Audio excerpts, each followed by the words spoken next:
Eliane Vineau, bonjour. Vous êtes notre invitée aujourd'hui, vous êtes linguiste. D'abord, une réaction à ce que l'on vient de voir. Est-ce que Decathlon a eu raison de retirer ce hijab de course? Je pense qu'on a eu raison de faire pression pour qu'il le fasse, parce que sinon il ne l'aurait pas fait.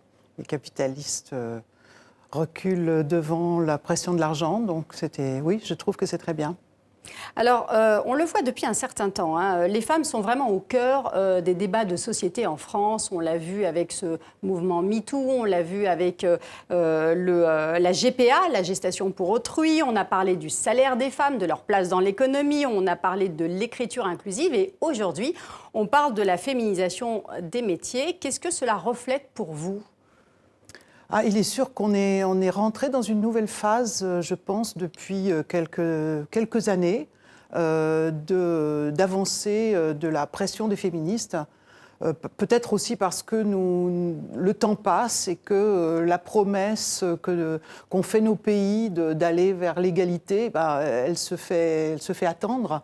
Et donc il y a de l'impatience qui se reflète évidemment dans tous les domaines, parce qu'il y a un retard de cette promesse d'égalité qui se fait sentir partout.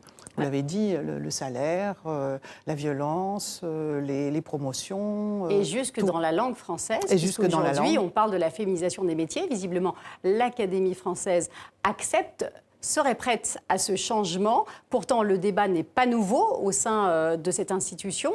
Comment vous expliquez ce changement de cap? Et ça se fait presque à son corps défendant, hein. On sent que c'est pas facile. Alors en fait, l'Académie cède à une demande qui lui a été expressément demandée en avril 2017. La Cour de cassation a demandé à l'Académie française de se mettre au goût du jour, parce qu'effectivement, depuis 40 ans, il y a des changements dans les appellations, dans les titres des fonctions des femmes. De plus en plus, on utilise des mots féminins, ce qui est tout à fait normal, ce qui est conforme à l'usage de la langue française. Et donc, la Cour de cassation a expliqué qu'il y avait des controverses à l'intérieur de la haute administration et qu'il fallait arrêter.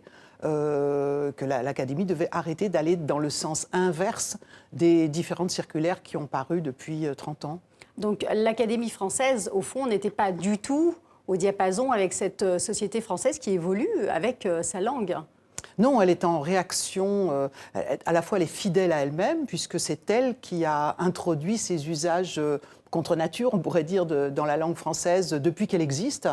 C'est elle qui a condamné la première des noms féminins, essentiellement pour les fonctions dont elle estimait que c'était des fonctions d'hommes, donc des fonctions, tout ce qui concerne la parole publique, l'écriture, la création, puis la politique, le savoir, etc. Donc c'est dans ces domaines-là qu'elle a condamné des termes et elle a mené cette politique jusqu'à nos jours. Oui, d'ailleurs, vous avez, il y a 2 ans, publié un livre qui s'appelle « L'Académie contre la langue française ». Cette académie est vraiment coupable vis-à-vis de cette langue française?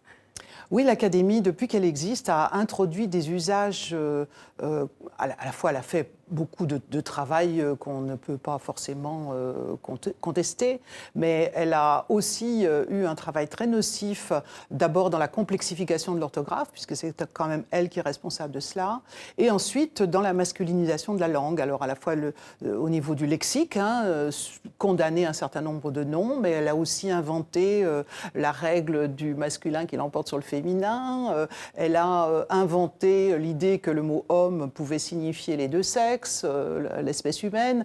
Donc elle a vraiment beaucoup travaillé à renforcer la domination masculine. Comment explique-t-on alors? Parce que cette institution existe depuis le XVIIe siècle, sous Richelieu. Et est-ce que c'est parce que cette institution est majoritairement dominée par des hommes? Aujourd'hui, il y a 36 fauteuils. Seuls 5 sont occupés par des femmes. Alors, elle a été, jusqu'en 1980, exclusivement masculine.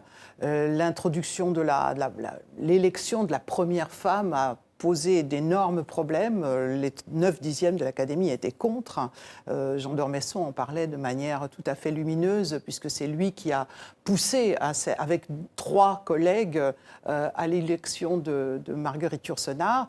Et effectivement, ça reste un temple je ne sais pas, d'une France très ancienne et très élitiste et très masculine. Alors, ce changement de cap va intervenir dans les prochains mois. Peut-être y aura-t-il un vote sur la féminisation des noms de métiers le mois prochain. On parle du mois de mars.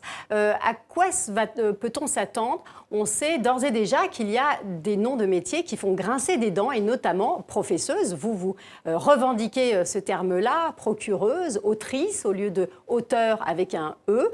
Pourquoi toutes ces réticences? Alors de toute façon, l'Académie a toujours été contre même les néologismes qui sont nés depuis une trentaine d'années, comme auteur avec un E, professeur avec un E. Ils ont toujours combattu ça, mais ils n'ont pas dit que la langue française possédait l'équivalent bien formé, ancien, par exemple autrice, par exemple professeuse, qui existe depuis 3 à 4 siècles. Professeuse existe depuis 3-4 siècles, oui, vous dites. on le trouve signalé, par exemple, dans un dictionnaire du 19e siècle comme néologisme. En réalité, il n'est pas du tout un néologisme, simplement, il correspond au fait que de plus en plus de femmes professent. Ce que dit Becherel. Becherel dit, bien qu'il y ait de plus en plus de femmes qui professent, on ne doit pas dire professeuse, parce que les gens disaient professeuse. Donc, c'est pas nouveau, c'est pas moi qui en fais un.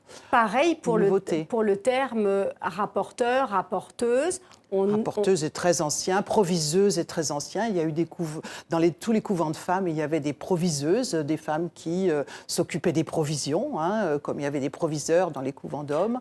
Donc tous ces mots existent depuis des siècles dans la langue française. Simplement, l'Académie ne voulait pas le dire.